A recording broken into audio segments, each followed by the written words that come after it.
South Indian movie মানেই তো স্বল্প বাজেটে স্পেশাল কিছু।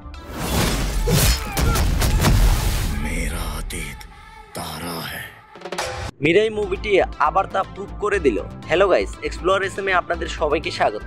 একদিকে বলিউড 300-400 কোটি বাজেটের ওয়ার 2 আদিপুরুষ মুভি বানিয়ে মুখ থুবড়ে পড়ছে, অন্যদিক সাউথ ইন্ডাস্ট্রি 30 কোটি 60 কোটি বাজেটে লোখা মিরাইয়ের মতো মুভি অডিয়েন্সদের উপহার দিচ্ছে। মিরাই মুভিটি দেখার পর একটাই কথা বলতে হয়, বলিউডের মুখে সাউথ ইন্ডাস্ট্রি জাস্ট স্যার করে মুতে দিছে। জাস্ট কি করে? স্যার করে।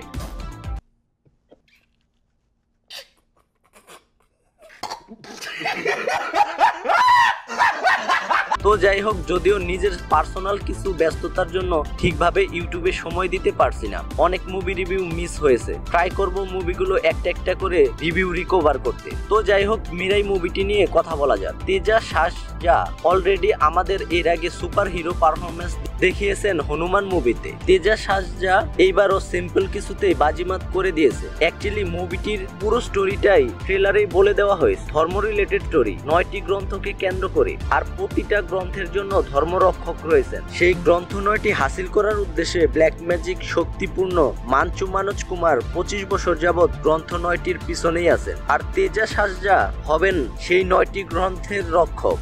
এখন তাদের মাঝের ফাইট, দেবতা রামের সাথে স্টোরি লাইন রিলেটেড সবকিছু জানতে আপনাকে মুভিটি দেখে নিতে হবে। মুভিটির সিনেমাটোগ্রাফি অ্যান্ড ভিএফএক্স এর কথা যদি বলি, এই স্বল্প বাজেটে এমন কাজ কেমনে পসিবল? প্রতিটা সিন রিয়েলিস্টিক।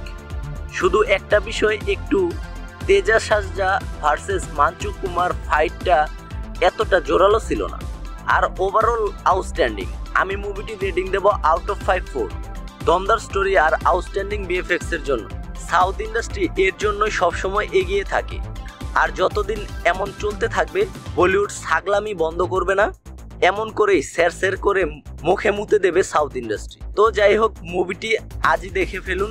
এইটা বলতে পারি, আপনার টাইম ওয়েস্ট হবে না। তাহলে ভিডিওটি ভালো লাগলে লাইক করে ফেলুন। আর আপনারা যারা মুভিটি দেখে নিয়েছেন, আপনাদের এক্সপিরিয়েন্স শেয়ার করতে ভুলবেন না কমেন্টে। তাহলে দেখা হচ্ছে নেক্সট ভিডিওতে। আর হ্যাঁ, এমন biography and movie related update পেতে আমার চ্যানেলকে সাবস্ক্রাইব করে পাশেই থাকুন। ধন্যবাদ।